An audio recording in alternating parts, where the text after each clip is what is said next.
දැන් කවුද දෙසැම්බර් ජනාධිපති? ජනවාරි කවුද එතකොට? උන්නාසේ කියනවා කවුද කරත්තෙන් නෙමෙයි ට්‍රැක්ටරේ. බත්තර මුල්ලේ සීලරතන. උන්නාසේ කියනවා සජිත් දෙසැම්බර් නම් මං ජනවාරි ජනාධිපති කියලා. උන්නාසේට දැක්ක සජියට පුළුවන් නම් මට බැරයි කියලා නේද?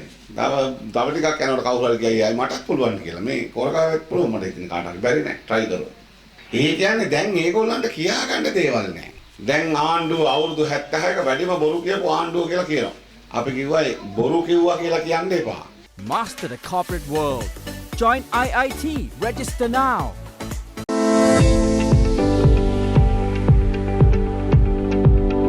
කියපු බොරු කියන්නේ නේද? ආණ්ඩුව කරන බොරුව කරන් කියන්නේ. ආණ්ඩුව කියපු බොරුව කියන්නේ. අපි කිව්වා හොරා කාපුවම අල්ලලා දානවා කියලා තුරට. කරනවද නැද්ද? එන්න ඕනේ අහන්න අනුරාධපුරයේ මිනිස්සුන්ගෙන් නැද්ද? නෑ නයි මස්සනයි දෙන්නම ඇතුලේ. නෑනලා මස්සේනලා ඇතුලේ නිකන්ද නේද? හෙට අනිත් දවනකොට මහත්යත් ඇතුලට. දැන් චන්ද්‍රසේනගෙන ඕනා කියනවලු එක්ක තමුසේ මං එළියට ගන්නවා නැත්නම් මං තමුසේ ඇතුලට ගන්නවා කියනවලු. මාවිල්ලාව දන්නවනේ දෙන්න එකට ගැහුවේ නැද්ද? නෝනාගේ account එකට තමයි මාවිල්ලාව සල්ලි ආවෙත් හොඳ. ඒ නිසා දැන් මේ හොරකම් වංචා ගැන කතා කරන්න આવොත් මේ ඇස් මන අපිට සාක්ෂි තියෙනවා. දැන් බොරුද එතකොට? නෑ.